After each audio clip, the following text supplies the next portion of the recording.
Vamos a empezar hablando de qué son el páncreas y qué es la vía biliar. Creo que es una pregunta frecuente en consultas. Exactamente, ¿dónde están y de qué se ocupan estos dos órganos? Pues es muy buena pregunta porque, como tú dices, es difícil de comprender.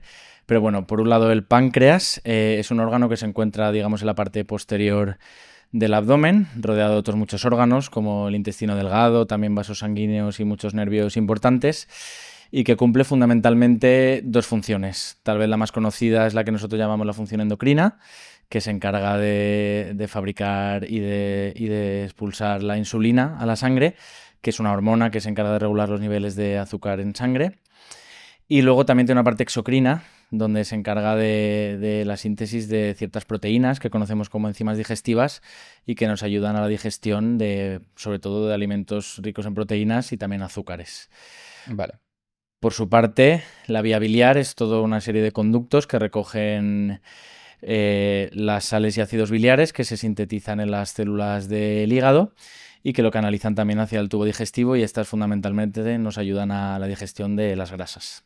O sea que podríamos decir que por un lado el páncreas es un órgano sobre todo hormonal y digestivo y la vía biliar sobre todo un órgano digestivo.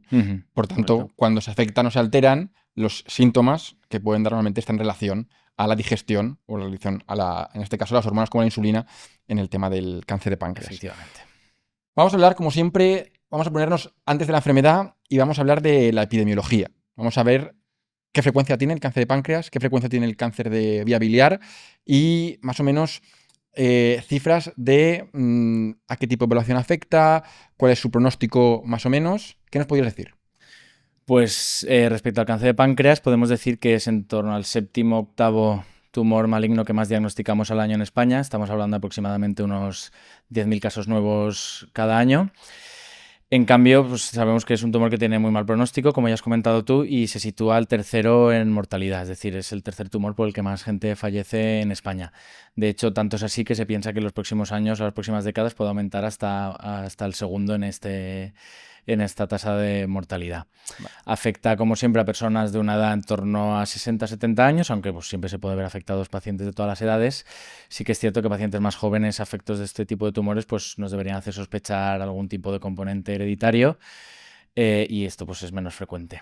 Respecto a los tumores de la vía biliar, son menos frecuentes que los de páncreas, son menos del 1% del total de los diagnósticos nuevos al año, y estaríamos hablando del orden de unos 2.000 casos nuevos en Al año en España. España al año. O sea que son mucho menos frecuentes que el Son cáncer de mucho menos páncreas. frecuentes los tumores de la vía biliar. En cuanto a la mortalidad que también has comentado, pues son tumores bastante complejos y con altas tasas de mortalidad.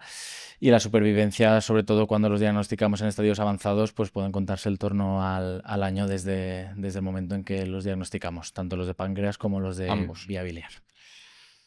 O sea que podemos entender, debido a estas cifras, que son tumores de difícil tratamiento y cuyos armamentos que tenemos en consultas, tanto de tratamientos con quimioterapia como de otros tratamientos que haremos después, todavía no han demostrado tener un efecto, digamos, tan importante como en otros tumores, que ya hemos hablado en otros podcasts, que sí que es verdad que conseguimos por lo menos cronificar un poco más la Efectivamente. enfermedad.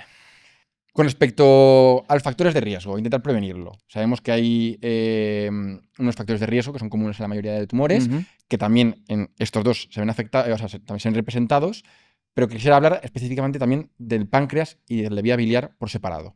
Vale, pues efectivamente sí que hay ciertos factores de riesgo que no podemos controlar. El más importante es la edad, pero para este tipo de tumor y para todos, a mayor es el paciente, mayor es el riesgo de desarrollar cualquier tipo de tumor. Y también otros que no podríamos controlar sería este componente hereditario que ya he comentado.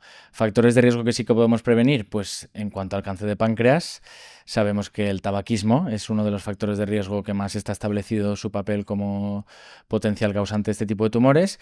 También el consumo crónico de alcohol, que lleva a situaciones de inflamación crónica del páncreas, y esto puede derivar en un tumor a largo plazo.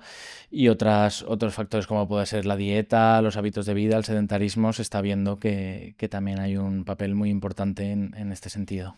Esto conviene también repetirlo, porque creo que nosotros, bueno, y en general la sociedad, tenemos muy relacionado el tema del fumar con el cáncer de pulmón, o por ejemplo el tema de la dieta o el alcohol con el tema del cáncer de colon, pero no somos conscientes que no solo el fumar Ujú. y el alcohol puede provocar este tipo de tumores, sino que el cáncer de páncreas, uno de los que tiene, digamos, una evolución más rápida y un pronóstico más complicado, también muchas veces aparece por este tipo de factores de riesgo y conviene tenerlos siempre a raya para intentar prevenir la aparición. Efectivamente, Y con respecto al tema efectivamente. del cáncer de vía biliar, Pues además de los factores que ya hemos comentado, que a lo mejor algunos de ellos están menos relacionados, sí que conviene destacar pues también afectaciones crónicas del hígado, como pueden ser infecciones, sobre todo por virus de la hepatitis, otra patología autoinmune del hígado e incluso la presencia de cálculos biliares, es decir, piedras biliares de forma repetida.